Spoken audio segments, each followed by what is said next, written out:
You're listening to Hearing the Silence of a Convicted Mind. I'm Chameleon. I don't chase noise, I study silence. Let's listen carefully. The case was closed, the sentence was final, but the language didn't stop. When a convicted mind speaks, most people listen for regret. I listen for rehearsal. This episode uses a fictional composite subject, not a real person, assembled from multiple post-conviction recordings and transcripts. The subject was convicted on organized fraud charges. Sentence served. Long enough to change routines. Not thinking. I reviewed a series of monitored calls and written messages because a pattern kept repeating itself. Moral framing that felt like accounting rather than apology. That was the anomaly. It wasn't remorse. It was obligation. We'll break this into 3 focused readings. First, the language shift, how choice words reassign moral weight. Second, the debt in silence, how pauses and breaths create expectation. Third, the nudge, tiny favors and calibration that test compliance and convert a single yes into ongoing leverage. All examples are composites. This is pattern recognition, not prosecution.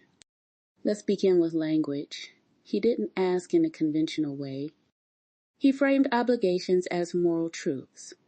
Listen for phrases like, I did this for you, you remember who helped, you owe me this one, lines that imply debt without stating a demand. They shift the locus of responsibility. The speaker converts a neutral favor into a remembered moral ledger. In a single sentence, history becomes currency. Notice the tense choices. He avoids past regret and moves toward future obligation. Not, I'm sorry I did that. Instead, remember when I helped? You'll do this for me.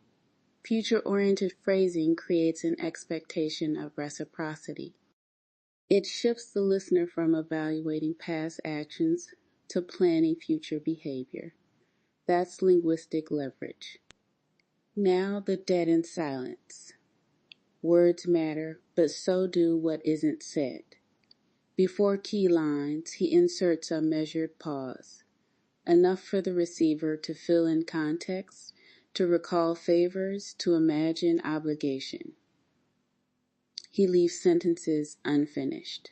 He breathes at the edge of a request. Those gaps function like anchors. Silence primes memory. Silence frames duty. Repeat patterns close the loop. A half phrase repeated across calls. The same cadence, the same trailing pause, becomes a cue. The listener learns that after the pause comes a subtle reminder. Favors are noted, debts are expected, silence has patterns. Next, the nudge.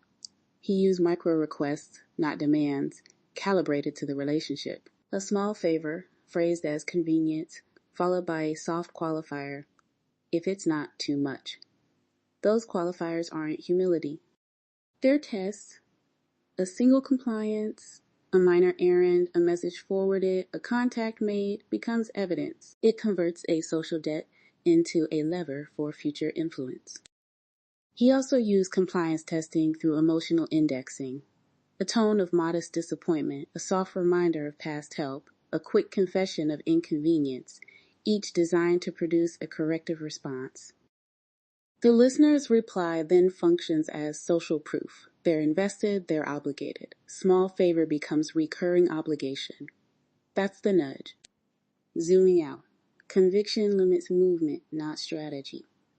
Incarceration closes physical doors. It does not close social contracts. If anything, confinement sharpens rhetorical strategy. Networks survive on language.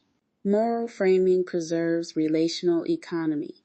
It sustains influence across barriers. Where movement is limited, language becomes currency.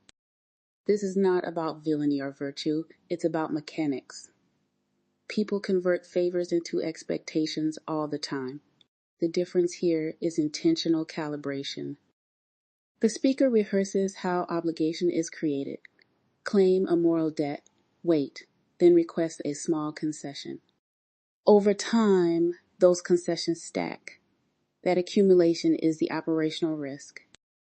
The chilling part is simple. Maybe he wasn't reacting. Maybe he planned for this phase. Maybe obligation was an asset he had been saving. Planned, portable, durable. Conviction closes cases. It doesn't always close patterns. Silence has patterns. If you listen, and I mean really listen, you can hear the ledger being kept. You can hear obligation forming. Subscribe to this show if you want more forensic listening tools. Is the truth in what is said? Incarceration restricts movement. It does not restrict cognition. Some minds adapt. That's what I heard. Listen carefully. Silence always says something. They call it manipulation. Sometimes it's adaptation to constant observation. Because when you know someone's always listening, you learn how to speak without saying everything.